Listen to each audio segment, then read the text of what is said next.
Vai tentar fazer aqui estamos em tempos de Olimpíadas, então vamos tentar transformar aqui uma maratona numa corrida de 400 metros. Não vamos transformar na de 100 porque é impossível, mas vamos transformar numa de 400 metros. Vamos conversar um pouco sobre o que é o ICMS. Por que eu falo isso da maratona numa corrida de 400 metros? Porque é um tema muito complexo, certo? O ICMS ele é um imposto que ele tem várias particularidades e que a gente vai tentar abordar as principais delas hoje aqui para a gente entender um pouco o funcionamento disso. Primeiro a gente precisa entender, Arimatea, você sabe disso que eu sei, mas a gente precisa dar uma organizada, porque a gente popularmente, originalmente, na verdade, o ICMS tinha esse nome que você falou, por isso as siglas: Imposto sobre Circulação de Mercadorias e Serviços. No entanto, quando o tempo foi passando, outras coisas foram entrando dentro da base de incidência. A base de incidência é aquilo que reflete a possibilidade de cobrança do imposto, tá? Porque na verdade esse S foi empurrado no ICMS. Um pedaço dele foi empurrado. O empurrado. S do serviço entrou depois da história, né? Entrou depois da história, ele era o ICM, depois virou ICMS, depois uma parte desse S saiu do ICMS para compor o ISS, que é um outro imposto, que é o imposto municipal, né? Então, só para a gente entender essa dinâmica. E aí o imposto, hoje, formalmente, o nome dele é Imposto sobre Operações Relativas à Circulação de Mercadorias e sobre Prestação de Serviço de Transporte Interestadual, Intermunicipal e de Comunicação. Olha o tamanho do negócio. Pequeno, graças a Deus. Então, mas aí faz alusão ao seu tamanho, à sua importância dentro do arcabouço tributário brasileiro. Então, essa é a primeira coisa. A regulamentação constitucional, ou seja, a Constituição Federal e o Código Tributário Nacional, eles estabelecem um princípio que é o chamado princípio da anterioridade da lei. Então, tal qual está posto o ICMS desse jeito que a gente vê hoje, ele está regulado pela Lei Complementar 87 de 1996. Então, desde 96 que a gente tem essas características mais atuais do ICMS, com algumas variações ao longo do tempo, certo? Essa Lei 87 de 1996, ela é famosa, é chamada Lei Candir, que é uma lei que regula todas essas modificações que aconteceram no ICMS pós-Constituição e até a data de sua publicação, certo? Então, primeira coisa que é importante saber, o ICMS ele é um imposto, anteriormente chamado de ICM, né? Ele é um imposto que ele foi instituído pelo Código Tributário Nacional. E aí vem a primeira particularidade do sistema tributário nacional do modo geral. O Código Tributário Nacional é da década de 60, certo? Daí muita gente defende, de fato é necessária essa reforma tributária que está sendo discutida, né? Que foi aprovada recentemente. Porque o Código Tributário Nacional ele é da década de 60. Aí vocês podem perguntar, mas como que ainda está valendo uma lei da década de 60 se a Constituição é de 88 e ela modificou tudo? Essa parte tributária e tudo mais. Então, na Constituição, o Código Tributário Nacional ele entra lá nas ADCTs, lá no final, né, como aqueles dispositivos transitórios. Então ele entra como lei complementar, por isso que ele continuou vigorando do jeito que estava lá, com algumas modificações. E o ICMS está previsto lá. Segunda característica importante, o ICMS ele é um tributo, um imposto, um tributo estadual.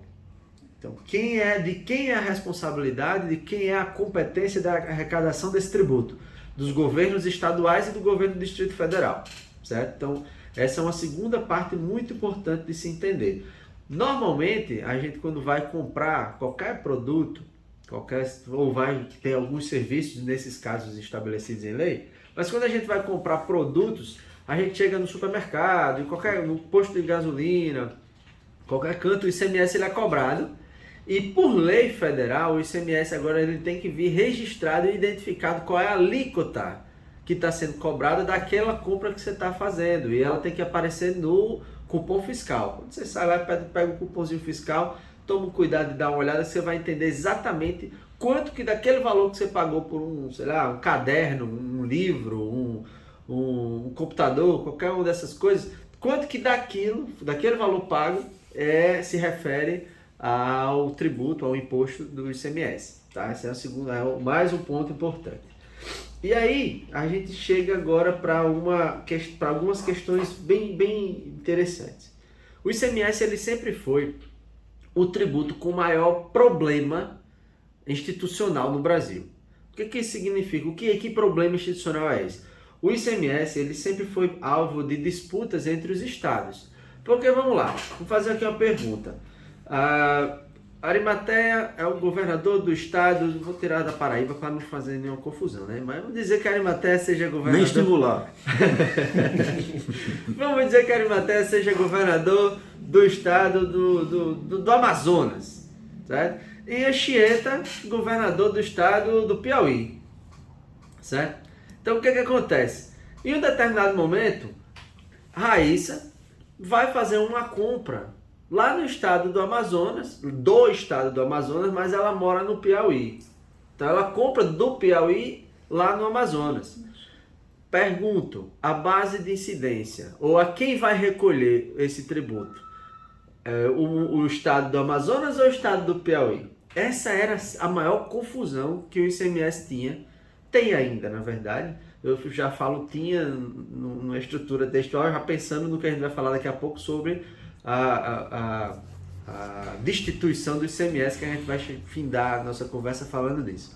Então o ICMS tem sempre essa confusão. Por quê? Porque estados que tinham uma dinâmica produtiva maior, que produziam muito mais produtos, por exemplo, São Paulo, que era o principal reclamante dessa dinâmica, acontecia que São Paulo ele exigia sempre que dentro do sistema tributário a arrecadação fosse na origem e não no destino.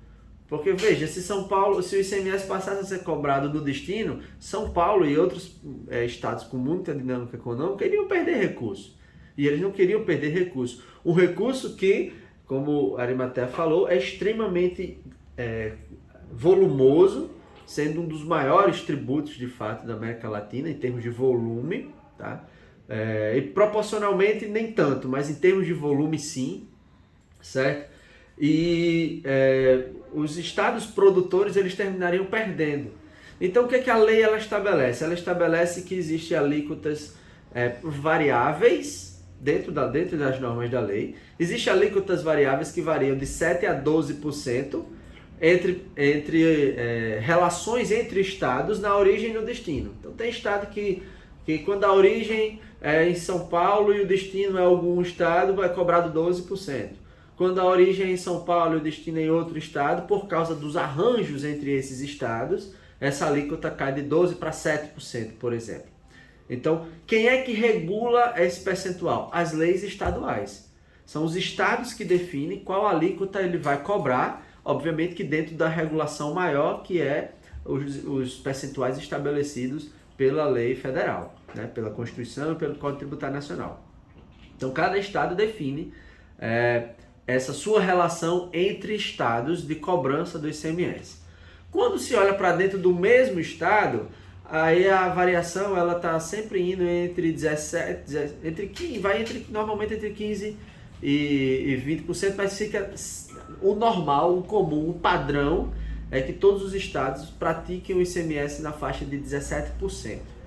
Então, praticamente todos os estados brasileiros, algumas exceções, cobram 20%, mas todos os estados brasileiros, em negociações de compra e venda de mercadoria dentro do próprio estado, produzida no estado e comprada dentro do próprio estado, essa alíquota ela é majoritariamente de 17%, em sua grande maioria. Então, vamos lá, vamos tentar dar uma enxugada aqui para explicar, tornar mais fácil para o nosso ouvinte. Você que vai no supermercado comprar feijão, arroz, qualquer coisa que você compra no supermercado, quando você passa suas compras lá no caixa, aqueles produtos que você consumiu, que foram produzidos dentro do estado da Paraíba e que são negociados dentro do estado da Paraíba, tem uma alíquota de cobrança de 17%. Então, 17% daquele valor da sua compra fica para o governo do estado da Paraíba.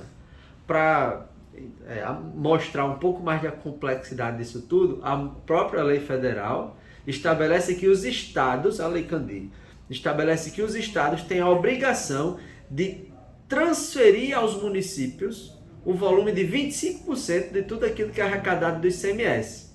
Por quê? Porque a arrecadação é lá na ponta, é no município, é no supermercado, é na loja, é na farmácia, todos esses locais. Portanto, é no município que a atividade econômica acontece. Assim sendo, nada mais justo do que esse município ter uma parte daquilo que foi arrecadado. Então, 25% daquilo que é arrecadado pelo Estado em função do ICMS é transferido para os municípios. Mas perceba, 25% comparando daquilo que o município auxiliou, ajudou o Estado a arrecadar. Né? 25% daquilo que foi arrecadado de ICMS no seu município. Campina Grande tiver arrecadado, ajudado o Estado da Paraíba a arrecadar 1 milhão, então 25% desse 1 milhão volta para o município de Campina Grande. Tá? Então essa é a dinâmica geral do ICMS. O que isso representa nas contas dos estados? O ICMS ele é o maior tributo, o maior imposto em termos de volume da base tributária dos estados. Então os estados eles têm a responsabilidade de arrecadar sumariamente o ICMS, o IPVA, né, dos carros, dos automóveis, motos e tudo mais, e o imposto de transação intervivos, né, aquela transação de imóveis. Imposto sobre herança, né? Perdão, exato, o imposto sobre herança, o de imóveis é municipal. O ITBI que é municipal e o sobre herança que é estadual. Então são esses três. Esse sobre herança é o menor de todos. Então fica IPVA e o ICMS. O IPVA ele é uma alíquota que, por mais que seja incida sobre os veículos automotores, ele tem uma cobrança fixa. Né? Cada ano o carro tem uma cota específica de IPVA que paga ao governo do estado, às vezes de uma única vez, às vezes parcelado, vai depender do estado, da regulação e do próprio contribuinte, se ele quer pagar à vista ou se ele quer parcelar. Já o ICMS, a Arimatea tocou num aspecto importantíssimo. O ICMS ele vai embutido no preço. Certo? Você vai comprar qualquer coisa, o ICMS não está lá dizendo, isso aqui só vem no cupom fiscal, depois você paga, mas ele vem embutido pelo preço do produto. Então ele é o chamado tributo indireto, imposto indireto, que a gente conversou lá no começo das nossas participações aqui. Tá? Então, o que isso implica? Implica que uma vez que, aí vem um pouco de economia comportamental também. Uma vez que você não percebe diretamente que você está pagando, você às vezes nem sabe ou nem lembra que está pagando aquele tributo. Então você consome um determinado bem ou serviço sem a preocupação do tributo, porque já está embutido no preço, certo? Então esse volume ele é muito alto, porque ele incide sobre todos os produtos que você adquire em território nacional. Tudo que é adquirido dentro do solo brasileiro vai ter cobrança do ICMS. Vai variar de acordo com as leis e os locais onde você está consumindo, mas tem, certo?